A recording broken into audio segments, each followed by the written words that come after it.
Music and Booze with Mo is co-produced and distributed by Nitty Grits, the media division of the National Food and Beverage Foundation, changing the world one taste at a time.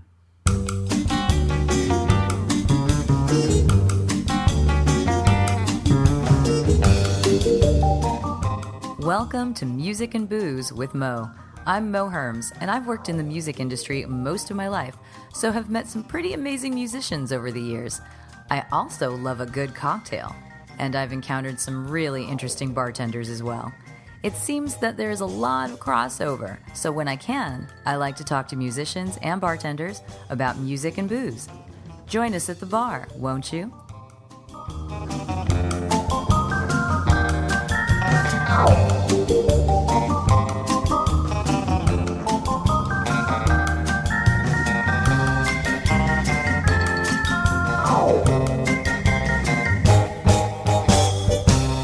Music and Booze with Mo is brought to you by The Mermaid, a cozy neighborhood bar with an aquatic flair in the Little Tokyo area of downtown LA.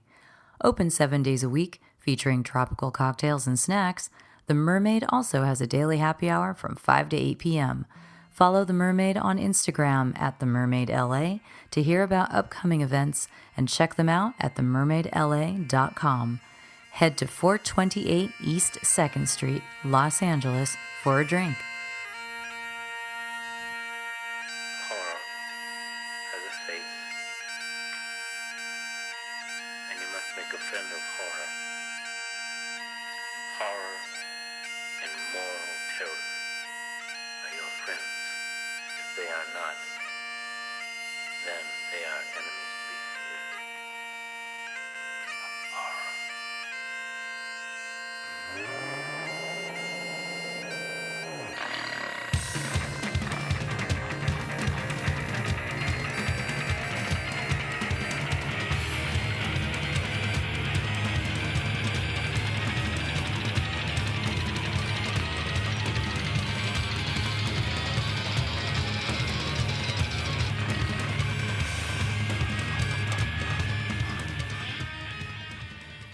We are going to chat with Jason Alexander, who kicked off Tiki in Tacoma, Washington. His first establishment was the Tacoma Cabana, which opened in an old coffee shop in that little town.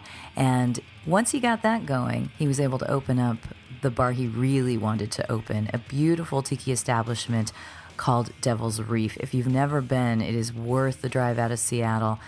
It's not that far to go check out. The drinks are outstanding. The drinks were also outstanding at Tacoma Cabana. However, Jason decided to close that down and reopen in a new concept. It is called the Fern Bar, full of crocheted wonders and fabulous slushies. So it's a whole different vibe, but kind of related and still very tasty. So let's talk with Jason about, oh gosh, all things metal, playing tuba as a teen, and lovely, harmonious cocktails.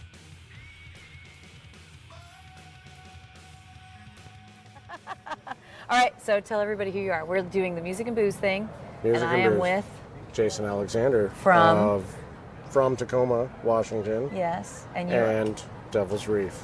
Devil's Reef, and well, you've got two. Well, I've got two. You've got two. You got Devil's Reef, and you for got for the time being. I guess we should let this cat out of the bag right now. That the Cabana's days are numbered. Ah, okay. Well, that's a very lovely little spot, but Devil's Reef is pretty spectacular. Well, I mean, if you're going to make that a full-time thing, it's a good thing to have as a full-time thing. Devil's Reef is our bar. It was something that we created and built from the ground up. Yeah. Whereas the Cabana was just something we filled the space, right? We filled the space. We walked into a pre-existing nightclub that was mostly turnkey and tossed up some decorations 7 years ago now. Oh my God, has it been that long? 6 years, Wow. 7 years. Yeah, it's been that long. Wow. And we just kind of crossed our fingers, like, I don't know if this concept or these drinks or this theme or this style is going to work, because, you know, we didn't know about Oasis back then. We didn't know about the Hooky Lao and Tiki Con and all these other events, and we were very much on this little island on the Pacific Northwest.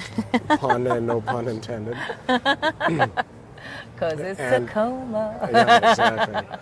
And so it took off. And I was like, holy cow! I was amazed. I'm still amazed to this day that it's been that long, and it's provided a living for us and entertainment and good times and fond memories for everybody else. What made you say, like, here we are outside of Seattle? Not too far outside of Seattle, but it's gotta open a tiki bar. I like being the underdog, I guess. And at that time, that's what it was. Was there anything else at that time? No, there was nothing else at that time. No. I didn't think so. Yeah. There was Hula Hula. Yeah, but does that really count? Were there two kind of dive tiki bars up there? There's Hula Hula and another one that is equally as gross. I don't know. I know Hula Hula moved. They relocated and have a complete brand new build out, and I guess it's gorgeous inside. I just wow, well, good for them. There's another one that is still there because I was just in Seattle a couple of months ago, and whatever the other one is still perfectly divey and gross. I'm sure. But you opened up Tacoma Cabana, right? And you guys went in there with kind of like this sort of party vibe, kind of. I mean, I've been there and I love it, and it feels like a home tiki bar to me. Yeah, we just didn't know. I mean, honestly, we didn't know what we were doing. We were young and broke and just wanted to have fun. And we came from a little coffee shop that we started making these drinks in because I wanted a bar in the coffee shop. And so, like making zombies and navy grogs and Mai Tais and having to learn how to make all the ingredients for these drinks from scratch because there was no vendors or distribution for that at the time that I knew of or could find or that was readily available in Washington. And had you been making these drinks for yourself at home before that? No? Okay. Keep going. I totally interrupted you, but you're but just the fact that you've you decided to dive into a pretty intense cocktail world. Right. It's not like you went in going, I'm going to make Manhattans, I'm going to make martinis, which are like 2 or 3 ingredient drinks. You went, I'm going to make tiki drinks, which are like 12 or 15 ingredient drinks.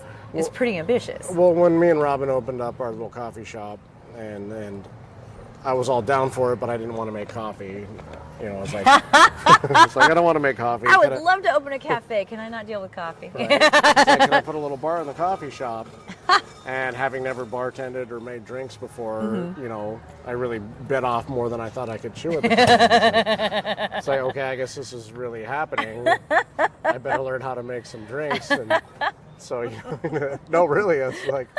Oh, I believe you. I'm I just love behind the that bar. You went big, man. You just went big. Well, if you're gonna do it, do it. If don't talk about it, just do it. But that's kind of you, right? I mean, because we've talked a little bit. You were in the military. You were in bands. You did all of this stuff, and it sounds like when you go, you go. I mean, Gwar's mentality. If you want to get to the music side, they've always said, "Don't talk about it, just do it." And I try and live that and preach that, to other people that come in. It's like, if you want to open up your own bar, just do it. Why are you talking to me about it? Yeah. It's time you could be spent acting, opening up your own spot. And it's like we live on a boat down in the marina. And one of my customers, he's like, I want to start a dive service, cleaning the underneath of boats and stuff like that. And it's like, well, then just do it. And he kind of looked at me sideways. He's like, really? Yeah, dude, if that's what you want to do, just go do it. Go get a business license. I'll be your first customer. Come clean my boat. And he comes, do it, man. He comes into me next week. He's like, I got my business license. I started my business. I was like, Thank you for telling me to just stop talking about it and just do it. Yeah. So tell me about your band, though. You've been in a couple of bands? You're not in a band right now. No, I you don't have time. I sold my drums to open up the cabana. Yeah. We ran out of money. I mean, different like I marriages. Said, we were super poor, broke, and we got delayed by a month on opening up the cabana. And the last thing I had was my drum set. Oh God! Well, do you miss your drum set? Yes. Have you had time to miss your drum set? Yes and no. Yeah. I mean, I do. You know what? When the time is right, you will reignite the drum fire. I mean, I'll always be a musician. I started playing music when I was 8 years old on the tuba. Yeah. You played the tuba first? Yeah. Oh, when I was 8 did you play in the high school marching band? I did, but I played drums. You played drums in the band? Yeah. So what took you from tuba to drums? Well, when I first joined band in elementary school, I was like, I want to play drums. And like, well, we're all full up on drums, but we need a tuba player. And I was like, okay, I just want to play music. Aww. So they stuck me on awesome. tuba. So I played tuba for years and years and years, and I had a little drum set at home that I would practice on until I was just as good as the guys in the band, if not to the point where I got better. It's like, okay, if they're going to give me this job going from the tuba to the drums, I better be better than the current crowd. And so I went up to the band teacher and was like, hey, I'm quitting band unless you put me on drums. Nice. So you always wanted to get to percussion. Yeah, I did. Well, back in your tuba days, though, did you have a song you really liked playing on tuba? Tuba's got to be kind of enjoyable in some way. Fun. It's a really unique. It's huge. It's loud. Yeah. It's low. It always reverberating. It always calls attention to itself. Well, the thing that I loved about playing the tuba is it taught me to read music, obviously, and not just rhythmic music, but actual notes. And I was able to translate that to playing like bass guitar, and then and then moving over to the gateway tuba. Exactly, gateway tuba. I never would have thought that. Very nice. So I was able to teach myself how to play bass, and then when I went over to the percussion side, you had to learn xylophone and bass clef and treble clef. I was able to, teach myself to play all that, which translated over to the piano and guitar. Oh my God! Not that I'm horribly good at any of those. I was going to say, how many instruments do you play? You're making yourself sound like Prince or something right now. You're like, hell no, not a prodigy, just dabbling. Right. Yes. Well, I mean, it was fun. It was interesting That's to really me. It was neat. entertaining. It's like making a cocktail. Yeah. Hey, here's this piece of music. Here's this recipe. Let's decode this and let's learn how it works and figure it out. And I want to see how this piece of paper translates to an actual physical melody or a flavor or a cocktail. So those two worlds were very similar to me in that. Well, I've found, especially over the course of doing this podcast, there's such a strong link in the creativity involved between making a song, making music, and making cocktails or making food. There's something where you're bringing these ingredients together and creating a formula, or not a formula, creating a combination. Right. And I tend to think in musical, I played guitar for a little bit, but I tend to think in terms of music.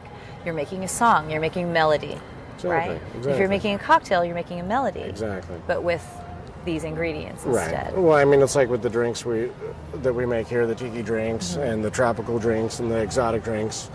You have a set of notes. Yeah. Just like you would on a xylophone or a keyboard or something. It's like, here's your notes. Make a song, make a melody. That's so cool. I love this. I've always thought I've never of it thought like, of it that way, but it makes perfect sense. I mean, obviously that creativity side, but Well, thinking of it in terms of notes. It's like you got because you're rearranging notes. Right. It's like you got 13 notes. Your rhythm is basically infinite. Yeah. So how are you going to take these 13 notes and make them, or these 3 rums and 5 liqueurs and 2 juices and 2 syrups? How are you going to take that and write your melody? Well, can you think of a musical drink right now? A musical drink right now? Well, I mean, because you're saying melody and we're comparing it to cocktails, and I'm like, what is the most musical cocktail? I don't know. You know what I mean, though? I'm sort of like, what are the notes, or maybe musical cocktail to you? What are the notes that you like combining? I like a cocktail to be a nice, solid symphonic chord. So you got the whole symphony out there. A chord, though. You got the strings. That's kind of one strong note, though. Yeah. If you say one symphonic chord, that's how I think of it as like the end of A Day in the Life by the Beatles. Right. When there's that dun that goes on for 30 seconds or something. So when you say that, that's what comes to my head. I guess I like it to be harmonious. Okay. I like all of the components to play well together. To I don't want the brass to be overpowering. That's why I like your drinks, because they're not like, I don't know, Mr. Bungle or something. Right. I have nothing against Mr. Bungle, but Mr. Bungle is not harmonious. No, it's not supposed to be. Totally. So what would your drinks be in terms of a musical band? Do you know? Man, I know we're putting you on the spot right now, but you're making me think these things. No, and that's a good question. Nobody's ever asked me that before. Well, we haven't gone down this line of talking before. That's probably why. True. But you're a musician. Right. So you think in these terms. So now I'm kind of like, well, okay, you could probably tell me some bands. Like, what are your most melodic bands, your harmonious bands, the bands that strike a chord with you that when you hear it, you just feel like inside you just say yes. Man. So with bands, you probably could do that a little easier than with a cocktail. Right. But the cocktail, when you drink it, you know it when you know it. But I'm putting you on the spot. I don't know. I mean, I like a lot of different music for a lot of different reasons. Yeah. It just depends. And same with cocktails. You know, sometimes I want a margarita. Oh, It's like some days I'm a I want tequila girl. I want Everybody a gin, teases me. They're like, I oh, want for a gin Bloody Mary. right? They're all, oh, isn't that called something else though? Is it red snapper when you put gin in it? No, I've been teased. Nobody knows that. You gotta say gin Bloody Mary. If you say red snapper, they just look at you sideways. We're educating the audience today. Right, It's right. red snapper. Just educate your bartender. Yeah. I'm a tequila mezcal girl, and I do hang out at a lot of tiki bars, and I get teased for that. And they're like, well, for a tequila girl, you sure spend a lot of time at rum bars. I'm like, you know what? There's a lot of different properties to a lot You of know, different things. I mean, It's tiki fine. bars just aren't about just the rum. It's true. It's true. There are a You lot of know, other things I mean, that go Trader on there. Vic and the other dude's name, not Don. Don. What can I Stephen? think of it? Yes, Stephen Crane. Yes. You know, they would incorporate. I mean, especially Trader Vic. You know, gin and Gin. whiskey. A lot of gin came into the Trader Vic I love world. gin. Yeah. Are you a gin guy? Yeah, I like gin. I like gin in the drinks yeah. because I mean, you get something light, but You guys have a swizzle at Tacoma Cabana. I did the gin drift swizzle. Is that the one Uh-huh. that's really fucking delicious? I It's love a good delicious. swizzle, and I remember going there and being like, swizzle, I gotta try this, and it was super good. Is Tacoma gonna? I'm sorry, when Tacoma goes away, are some of those drinks gonna make their way over to Devil's Reef? Yeah, If we've got some winners? I'm gonna pull. Well, I mean, everything at the Cabana that's on the menu now are just your classic Yeah, tiki drinks. yeah. But you had a There- couple there- specialty things. There are a couple of specialty drinks, and there's a lot of off-menu stuff, and most of the menu for Devil's Reef was made at the Cabana with Yeah. all of those off-menu drinks that I cultivated and curated over the last 2 years, Yeah, knowing yeah. that I was going to open up a bar called Devil's Reef. Just when and where that was going to happen, I didn't know. Yeah, but you're ready. I'm You're ready. doing all the R&D at Tacoma Cabana. Right. Well, yeah. I mean, that's what you do. It's true. You test drinks out on your Yeah. regulars who Yeah. you know and trust. It'll say, hey, this drink sucks. It's too sweet. It's just, you know, this drink is gross. Yeah. Well, this takes us back to the harmonious stuff. So Right. Well, balance. I Yeah, mean, no, it is it all about comes balance. down to balance. I don't like drinks that are too sweet. I don't like drinks that are so tart that you can't taste any of the other Anything components. And well, I mean, who doesn't like a good strong glass of alcohol? But I know, if I'm right? ordering a mixed drink, I expect. you want to have a little bit more than just that. Right. You know, I mean, because you're getting a tiki drink, so Right. the chances are that you'll have quite a bit of liquor in there anyway. Exactly. So let's have something that Right. doesn't feel like your eyeballs are going to fall out of your head Yeah, as soon as yeah. you take a sip. I mean, like I said, you're paying good money. You should expect a quality, well thought out, well built, fresh cocktail. I'm trying. Can you think of your most harmonious drink? Can you think of a drink that you made and when it was done you were like, yes, the same way you would be when you write a song? And we'll have to go back to your band days. That's fine, totally. I mean, a very harmonious drink is the one I'm going to be serving tonight at the Pagan Idol Room party. Oh, really? It's just an idea I've been toying around with for a long time, Yeah. and I really like the name of this drink. I called it the South Sea Sleepwalker, and it's So not quite a it's, zombie. No. I mean, nothing really to do with a zombie Okay. per se. But its tagline was, it's a somnambulistic tipple that will dance on your grave even if you're buried at sea. So I've been hanging on to this Excellent drink name and words. this tagline, and You're like, when can I make it all come together? I want these words. I want this combo. well, I had a recipe down for it that was very, very simple and very easy, and it was okay. It was good, but it was nothing I ever felt like, you know, that should be menu worthy. So I went back, and this is just a few weeks ago, literally, and to reapproach this drink, and it was like, okay, And then it clicked. let's scrap the rums that I'm using for it, and let's take the syrup and cut it down. I was using honey syrup, and it was like, let's cut it down and let's add a little bit of grenadine to it. So I've got lime, grapefruit, cinnamon, honey, grenadine, all balanced with a couple of dashes of bitters and pimento dram to just give it a little extra spicy kick. Yum. And then I swapped the rums around to from like a light rum and a aged overproof rum to a Barbados rum and an agricole. Wow. Because I just like the way that I just tried it off of a whim. I was like, hey, let's do this. And I always keep a little notebook in my breast pocket, Yeah. and I write down everything. And sometimes pages get torn out of there and crumpled up and thrown away.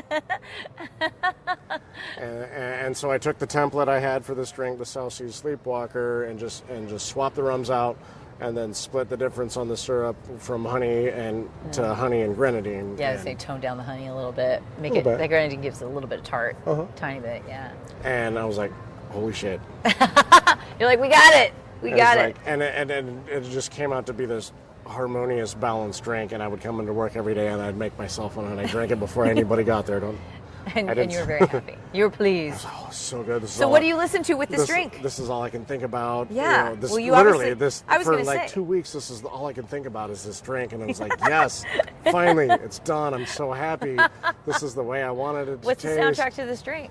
What is the soundtrack to this drink? Yeah. Because obviously this drink has been bouncing around your brain for a little bit. It's There had a to couple be. of years. Yeah, it sounds like it. I've been But you playing know what? with... And see, you made me think again of music, because how often has it happened to you where a new record came out, you listen to it and you're like, okay, that's all right, and then you set it aside, and then like a year or two later you listen to it again and you're like, why was I not listening to this every fucking day? Right, you know what I mean? right. We've all had that experience, Yeah. probably Soundtrack multiple times. for the drink, Pantera's Great Southern Trendkill.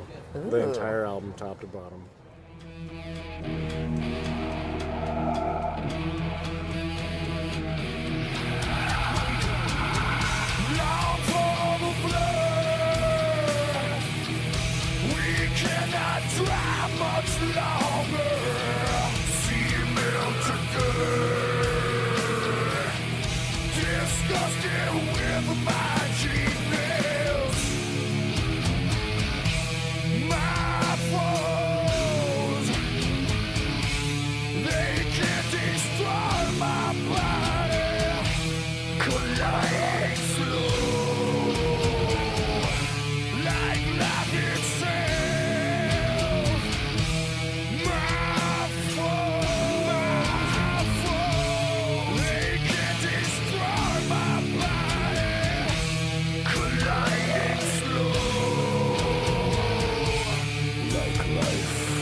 I grew back up in the CD days, Well, yeah, no, the me too. record days. It's like, I don't understand these playlists and these shuffles and just. There's something beautiful about lying between two speakers and listening to something really loud. I like to listen to a whole album, and Yeah. I guess for me, that the Pantera album, Great Southern Trendkill, that would. It worked with that drink. I think so, yeah. That's beautiful. See, I knew you had it in But you. the whole album, No, I know. the whole, not just one song. Well, of course it's the whole It's album, just- because that's how Pantera operates. It You know, doesn't get put on shuffle. You don't. You just start at track number 1 and you go right to the bottom. Okay, this is you being a musician again, which I appreciate, because I've known lots of musicians over the years, and especially again before the playlist era, when you made an album with forethought, knowing this is the first track and this is the last track and this is the journey you're going to take Right. on the way to that final track and everything, and that's how you're thinking, and that's how you're thinking of your drinks too, Yeah. and that's probably why your drinks are good. Well, I mean, back in my band days, I knew a bunch of guys that were quality musicians, but they were poor, we were poor. Yeah. They didn't have- You're a they- musician. Right. That kind of goes without saying. Well, I mean, I was slightly fortunate when I came out of the military.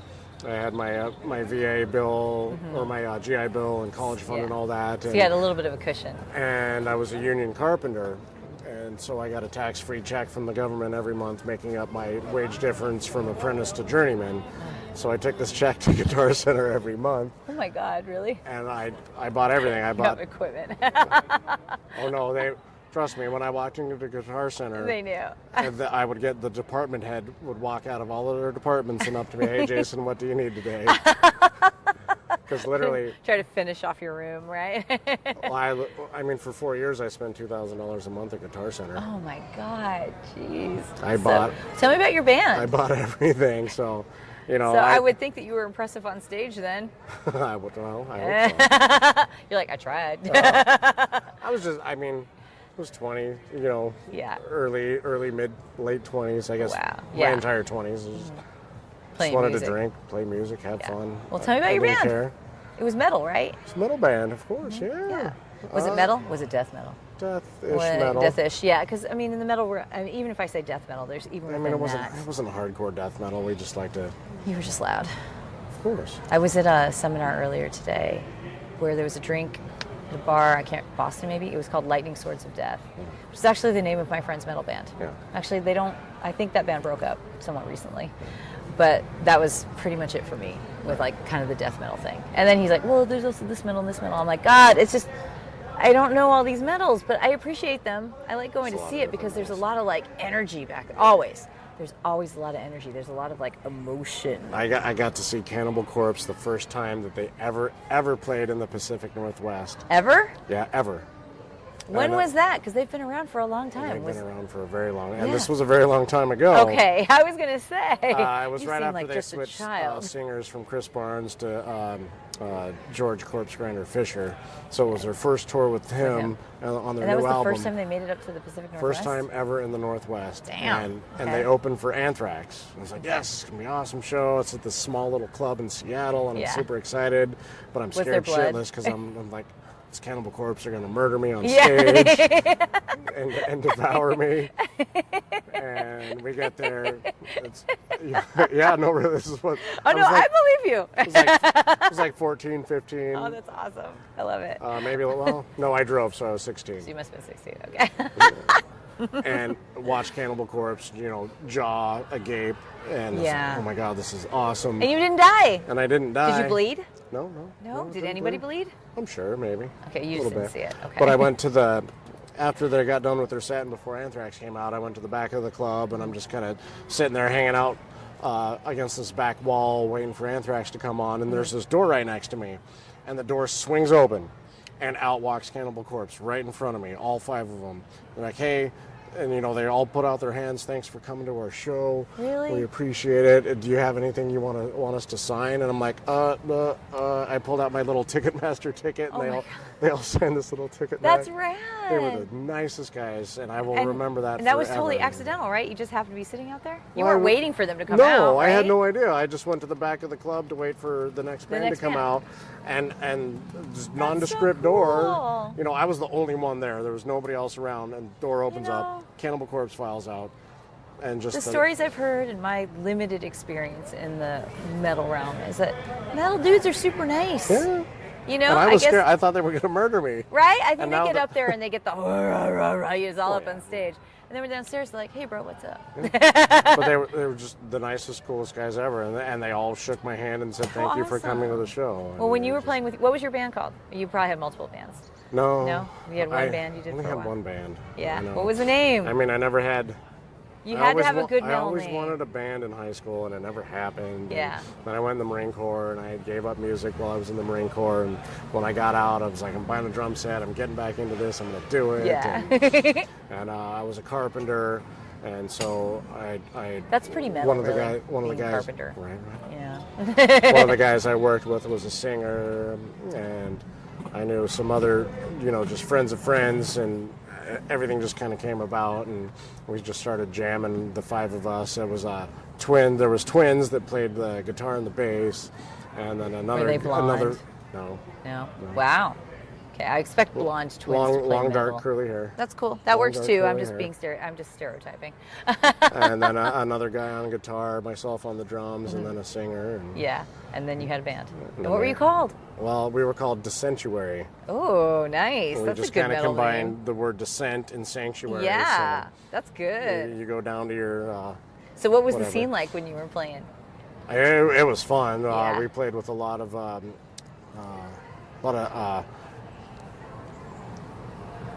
some Seattle bands. When was this in in the 90s or the 2000s? 2000s. This would have been 2002. Yeah. So what was the scene like in Seattle at that time? Like you were playing with other metal bands, or were you still just noise bands? No, there was other metal bands. There's in Seattle. so much music in Seattle. We did a lot of festivals up there. There was a club called Studio 7 that we played at regularly. Nice. We opened pardon my language. This is gonna. They're swearing on this podcast. It's all good. We are probably one of our biggest shows ever. We opened up for the band called Anal Cunt. Oh yeah, that band I'm familiar with. They're big enough and memorable name. So we got to open for them at Studio 7. Awesome. That was pretty cool. I remember them coming to Berkeley, and they always played at like Gilman Street and these kind of like noisy co-op-y kind of places and everything, which were just perfect. You Did know? a couple of shows. We'd drive down to Portland or out to Yakima, and That's awesome. eventually got Yoko Ono'd. What? Yeah. Oh, somebody broke up the band. Yeah, my girlfriend, the singer's girlfriend, and the one guitar player's girlfriend. That was not the twins. It was multiple girlfriends that broke up the band? Three girlfriends. They all hated each other. Oh, that's not Yoko Ono. No, Yoko Ono is one girlfriend breaks up This the was band. 3. That's 3 girlfriends infighting and you guys trying to make peace and sacrificing for the Well, greater good. they all played us and turned us against each other. Oh, shut up. Are all those women gone out of your lives? Well, that's good at least. Are you guys friends again? Yeah, Okay, good. yeah. So that broke up the band. That eventually was our downfall. So what is it that you indulge in now musically? Do you play drums at home at all anymore? No, I because you don't I have a sold drum them. kit anymore. I don't have a drum kit. You gonna get another one someday? I just sing drums in my head. I like that. That counts. I listen Probably to in the music. car I mean, too. The muscle memory is Yeah, not. The it'll muscles go aren't away. there, but I mean, I still It'll come think about it. You know, Do you? Who's your favorite drummer right now? who's my favorite drummer right now? Well, you can say who your favorite drummer is. Period. Because you've got to have one. I do. I doubt you have a favorite tuba player. I know. But percussionists, drummers, Favorite drummer. Pretty, I mean, you know. I liked a lot of different guys for a lot of different reasons. Yeah. I would always listen to the jazz drummers growing up just because I wanted a different Jazz drummers are pretty insane. a different perspective on Yeah. it. I mean, honestly, I couldn't list all the guys I listened to. Yeah. Terry Bozzio was a big influence on Terry me. Bozzio, who I know from Missing Persons Tale, Terry Bozzio. Okay. Yeah, because I know he did stuff before that, and I And know he after did, that. but after that, but I That guy don't know was what it was crazy. because that was because I'm a child of the '80s, so that's what came into my brain, and it's something where just recently I found out that Gary Kemp, I think, who's one of the Spandau Ballet guys, used to play with David Bowie in the '70s, and it's. You know, I'm a teenager and I see this guy and I just associate him with that one band and don't think outside of that. So it's great to hear this. Did Terry Bozzio play with jazz artists before that, or was it more of a Missing prog? Persons? Before He Missing did a lot of Persons. his own like little side projects that Yeah. Anytime That's his a name that's come up before, though, in terms of anytime I've talked to drummer types, he comes up. Well, So- anytime I would see his name on an album. I read Modern Drummer magazine religiously. I love that. All of the articles, the entire thing. I'd get one in the mail and I'd sit down and I'd read it cover to cover. And, Yeah. what's the dude's name that played drums for Primus? Oh, I don't know. My brother would know that because I was not into I can't- Primus. oh, I love They were a Primus. little too like mathy for me. Yeah. So it wasn't Yeah. my thing. I mean, I I grew up love- here in San Diego, where we are right now. Right. I grew up here in San Diego, and we were like the kings of math rock here, like in the early '90s. It was like 3 Mile Pilot and Truman's Water, and all these kind of noisy Right. math bands. Right. But then there was also Rock and Crypt. There was like this garage thing, and I always loved the garage stuff more. To me, there was more melody, and it was just Right. rowdy. And the math stuff just made me think too much, you know. But I could appreciate it. It's almost like it was prog, but Right. not quite prog. Right. You know. Well, so- I like Primus because yes, they were mathy, but they were just so different and well, they out had a there. jazzy thing. A little bit. You for know, sure. I think jazzy, funk, math, it required thought. Right. Yet stoners are into them. Well, that and Les Claypool was a carpenter. Oh, the bass player. that's true. What's your favorite Primus song then? You gotta have one. I do. Yeah, I know you do. I do. I probably like Because they have so many albums. People know, like, the anything. two singles. but- Anything from Sailing the Seas of Cheese. That album. Are you a my Ween favorite. guy as well? No, that one was a little too much. for you. I listened to them, but I was Yeah. not like a huge. So I fan. mean, not saying that Primus and Ween are related, but they're a little related. So, They kinda but have I mean, that I'm not a song guy. I'm an album guy. So Yeah, okay. Give me the whole entire Sailing the Seas Cheese Cheese album. and you're happy. Start to bottom. Comedy cat is my name, and I stand to thee. So, baby, you wanna lay down with me? Say, baby, you wanna lay down by my side? Baby, you wanna lay down with me? Say, baby, say, baby.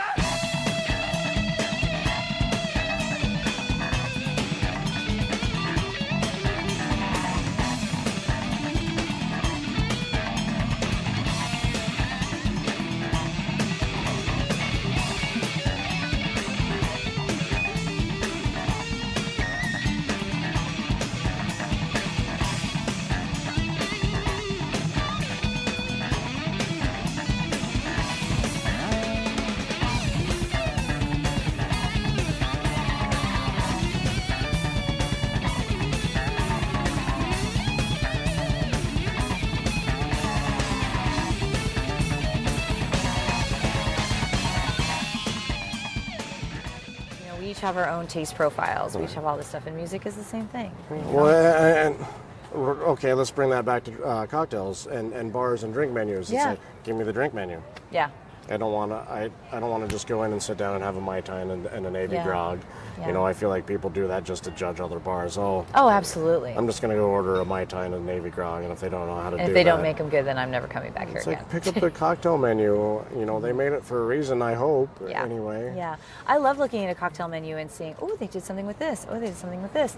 And sometimes I'll look at the ingredients and feel like, you know, I don't necessarily like this. I don't know what this is. Right. I'm intrigued by that. Right. Ask a question and be like, I'm going to give that a go. Yeah. And actually, I love that you put it that way, because it is like putting on a record, and you know like the song that got played on the radio, but you don't know the third track on side A.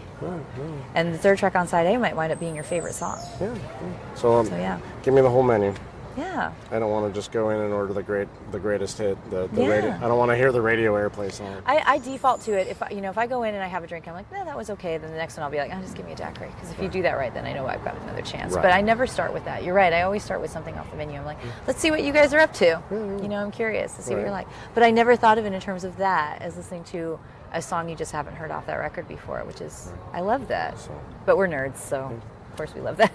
Like when I go into a bar, I don't default to the Mai Tai Navy grog theory that everybody else does. It's, Yeah. You know, I look at the menu, I read it, and Yeah, I've learned about ingredients that I never heard of before by that's doing it, that. that's it. I'm like, what is the thing I'm tasting in this? Oh, that's the blah blah blah.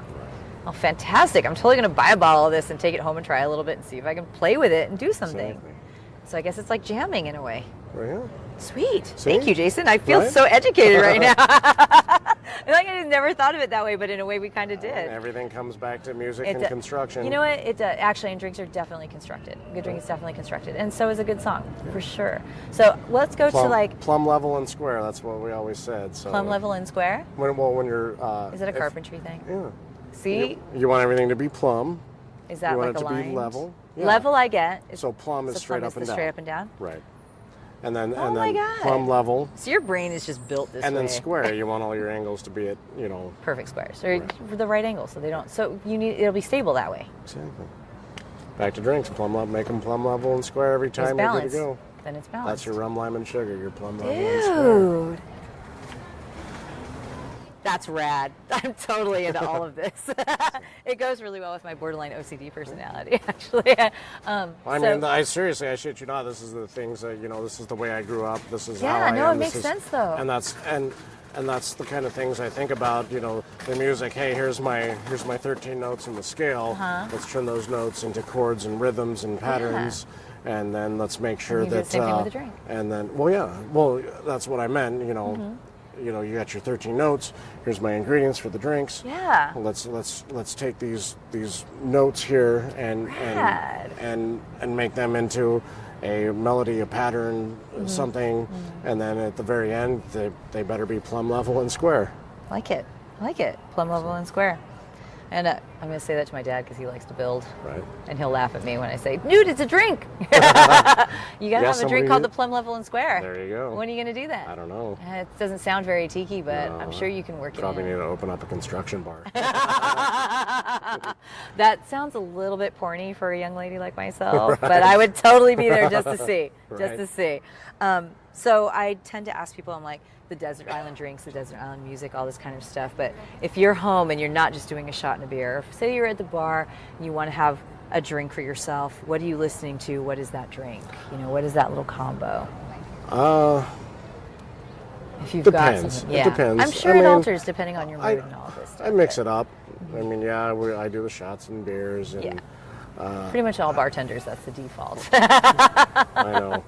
Cleansing the palate in a way. Honestly, I like Planter's Punch. Really? Just a classic, plain, simple, easy Planter's Punch, preferably Remsburg style. Mr. Remsburg down there in New Orleans. I like his one. You get your Nice. 3 dashes of bitters. You get your 3 ounces or 3/4 ounce of lime, 1 ounce of simple syrup, and 3 ounces of Karuba rum over crushed ice. Nice. I think that drink is just absolutely perfect. Just like And that. that's- So if you're doing that, you're probably in New Orleans, so maybe you just want to be listening to some New Orleans music while you have that I drink. love jazz. Yeah. I oftentimes, like when I get to work and nobody's there, I'll turn on Oh, was that? WOZ, No, the state radio station. I know. I can't remember. It's like anything right now. WOOZ or something, WWOZ, something like that. No, the brass band from New Orleans. Which one? Rebirth? Yes, Rebirth. Preservation? Rebirth, Yeah. Treme. I'll Yeah. put those guys on the radio. A lot of times I'll listen to the Disney loops, the music loops from different parts of the park. I've got those programmed in, so like I can listen to the music. Is it like the Haunted Mansion of the Pirates of the Caribbean, or Well, is yeah, it that the too. New Orleans Square? Well, I'll put on the New Orleans Square or the Esplanade or the one from Carthay Circle. Ah, that's nice. And- So and Disney's a that- thing for you too. I know you're a Disney fan. Well, And didn't you just get engaged at Disney? married. You got married at, well, you got married it's and then all went over. to Disney for your, Well, I was all. you were all married. I at mean, that we point. weren't in the park when we got married, Yeah. but. I think they're close kind of enough. weird about that. So yeah, you celebrated your wedding. You got married and then went to the park. You guys did the engaged for a day, yeah. fiancés for a day, married for a day, and honeymoon for a day, all at the park. So. At the was it the Club 33 Tiki Summer Tiki you got to That too, experience? yeah. Go big. Go big. Go big. If right? you're finished with that. If you're gonna do it right. See? So, To go back to the beginning of this podcast. Don't talk about it. Just do it. Just fucking do it. Right? I'm Just totally into do that. it, So okay, so I think we can wrap it up. We've been talking for like 40 minutes here. has it So been? yeah, I know, wow. right? When you talk about music and you flies. talk about booze, it just goes. So what do you want to tell folks? We'll probably air this in a month or so from this interview. So I'm sorry, the cabana's Tacoma closed. Cabana. Yeah. When is that going to be closing? 1st of September. 1st of September, so it's on its way out. But Devil's don't- Reef is still here. We will Do still not make all- despair. 'cause- Devil's Reef is only going to get bigger, better, stronger, more awesome. Yeah. So people should look you up on the Facebook and on the interwebs, and should they I'm the in all the Instagram, places for sure. all the things. Is it just at Devil's Reef? Yeah. There's a rum called Devil's Reef, so make sure okay. you don't. Is it like Devil's Reef, Washington, or something? I think it's Devil's _ Reef. okay. Devil's For Reef that, for the and then Instagram. I'm Tiki Commando Yes, Tiki Commando. because I was a follow you there. commando in the Marine Corps Oh, geez. in the South Pacific. Really? Uh-huh. Oh my God, your authenticity is just Right. like overwhelming right now. Where in the South Pacific were you? We went all over the place Yeah. on deployments, so Yeah. There you go. Middle East, South Pacific, So, yeah, so- Southeast Asia. So basically, the tip is, if you go to Seattle, make that trip up to Tacoma, Well, down to Tacoma. down to Tacoma. If you fly into SeaTac, technically Tacoma's closer to the airport than Seattle is. Is it really? Yeah. I don't know. I just have a friend that lives in Seattle, and he volunteered to be my Uber for the night because he doesn't drink; he just chews. But he actually had some non-alcoholic drinks at Devil's Reef that he absolutely loved. We love to make virgin sacrifices, non-alcoholic drinks. Yeah. So we went there, and then we went to Tacoma. Then we had some dinner somewhere. And then we went back to Devil's Reef because both my friend, the non-drinker, and myself both loved it so much. We Awesome, went back right. to Devil's Reef and Perfect. it was just so beautiful, and we just had such an amazing experience at both you. bars, honestly. So I'm glad you've still got the one going, everything, and everyone's got to go visit that if they don't know. Like I already. said, don't worry, don't freak out. We make No. we make all the drinks. Nothing's going away. Nothing's changing. It's Totally. time to move on and consolidate. So that's happening. You'll just have to be down to the one bar. And how about you give our listeners a recommended album? Recommended You have album? many, I'm sure, but let's pick one for the booze crowd. Recommended album These for are the cocktail booze song. people. So Cocktail let's see if there's people. Oh, cocktail man. people. I know. I'm sure you have many, and you've thrown out a couple during Can I the look? course of this Can interview. I cheat and look at my phone? Totally look at your phone. I'm Let's no see good. here. Yeah, If I pull it up. if I had one cocktail album. To Well, listen to. this is one you're telling other people they should really listen to. I mean, honestly, right now, that's been heavily on our playlist, Mm-hmm. and is some awesome just hanging out and drinking music that I've really enjoyed, are both the Guardians of the Galaxy soundtracks. That was so not what I was expecting, but I kind of love it. Kind of love it because they're just fun, right? It's It's just a good time. it's not what you expect when you turn on the radio and you Well, that's you because they want to pick like the party. B cuts and the C cuts and everything know, that right? people kind of missed over. And it's so at that time. good. It's so good. So there we go. Man, I know it's not metal. I know it's not It's okay. You're showing us all that you have breath. right. So there we go. I try and be diverse and like it. expand the palette. In so many ways. Well, But yeah, awesome. I think Guardians. that totally works. Guardians. Great, both of them, Volume 1 and Volume 2. Awesome hanging out. Drink. You can drink anything. You can have a beer and a shot to that soundtrack. You can have a margarita. You can have a daiquiri. A zombie, Navy grog. It doesn't matter. What is the most metal of the tiki drinks? The most zombie? Yeah, okay. Good. 1934 zombie punch. This has come up before, and I wanted to see if you agreed, because that is always the drink that is quoted as the most metal of the tiki drinks. So on that note, we will say, listen to Guardians of the Galaxy, and the most metal tiki drink you can get Zombie. is 1934 zombie. 34 zombie. All right, great. Thanks so much, Jason. Cheers, my pleasure. Thank you. Appreciate it.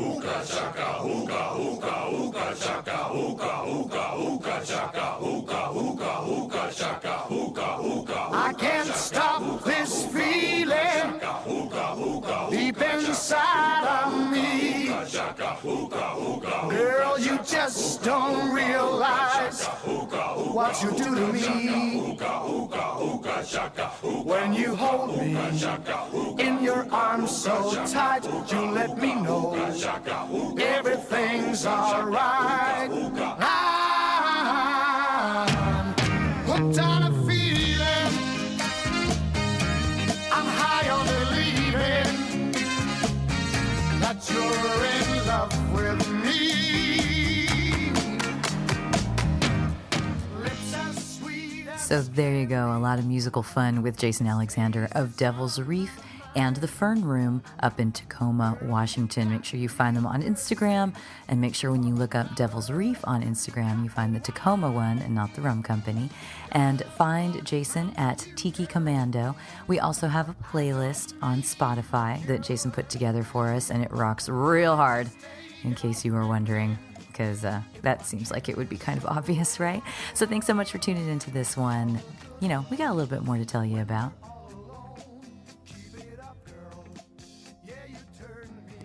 Music and Booze with Mo is brought to you by Barkeeper, a head shop for cocktail lovers, located at 614 North Hoover Street in Silver Lake, Los Angeles.